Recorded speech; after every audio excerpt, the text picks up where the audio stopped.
রঙের থেকে বাইরে বের করে দেবো।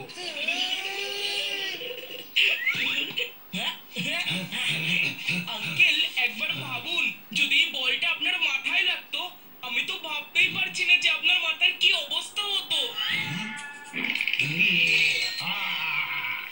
কি আঙ্কেল, আপনি তো একেবারে পাথরের মতো শক্ত।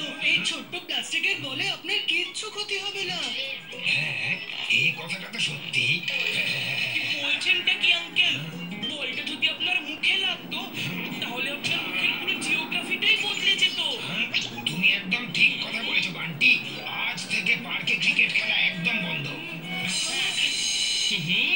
কিন্তু ডান্স তো করতে পারি না আঙ্কেল, কারণ ডান্সে তো বল থাকে না। ডান্স তো করতে পারো।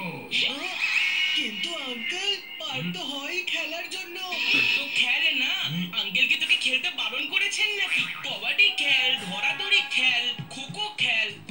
আরে কিতকিত তা খেলো, দড়ি টানাটানি খেলো। মানে যেই খেলাগুলো আঙ্কেলের জন্য সেফ, যেখানে কোনো বল লাগবে না আঙ্কেলের, তাই না আঙ্কেল?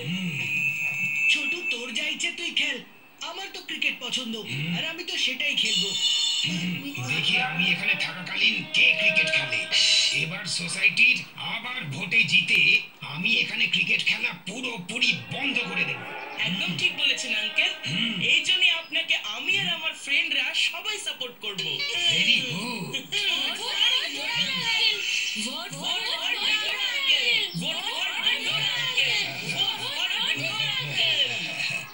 যদি এখানে ক্রিকেট খেলতে হয় তাহলে ঢিন্ডোরা আঙ্কেলকে ভোটে হারাতে হবে। কিন্তু ওনাকে ভোটে হারাবে কে? পেয়ে গেছি ঢিন্ডোরা আঙ্কেল। এবার শুরু হবে আমাদের যুদ্ধ। কি ব্যাপার চিকু? জানো পাপা, আমার ফ্রেন্ডরা বলে যে তোর পাপা খুবই লাভিং আর কেয়ারিং। সবাই সত্যি এইরকম ভাবে? শুধু ভাবেই না, আরো বলে যে এরকম হার্ড ওয়ার্কিং, হ্যান্ডসাম আর কিউট পারসনকে সোসাইটির চেয়ারম্যান হওয়া উচিত। সোসাইটির চেয়ারম্যান? হ্যাঁ পাপা, আমারও তাই মনে হয়। আমি তো বলবো যে তুমি এইবারে সোসাইটির ইলেকশনে ভোটে দাঁড়াও। হ্যাঁ, ও তাহলে চিকু এখানে পাপার সাথে চিকু চচ্চড়ি বানাচ্ছে। বাবা তুমি দাঁড়িয়ে আছো কেন?